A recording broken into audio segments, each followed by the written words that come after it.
后来这个每年的2月开始，到屏东的海参馆会当来饲徛鹅食饲料。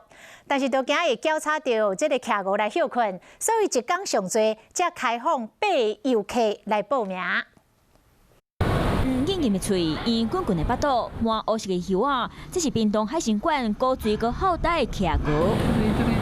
过前玻璃位内底看因伫咧游水，足卡哇伊的。啊，若是有机会会当我愈近看咧。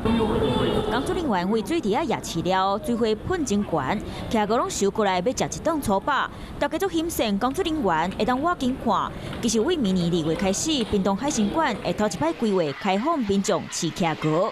安尼，得当愈了解海生动物，和游客知影徛鹅的生活关系和日常生态。我很期待它能开放，让我带小孩子去跟这大自然的动物接触，那更好。一定会，因为小朋友非常喜欢，就是企鹅。不过嘛是烦恼收济游客会去惊到徛鹅，所以依照即马放出来消息，逐港上济敢若当有8个游客会当报名体验，会当walk in看徛鹅，已经互真济民众足期待的。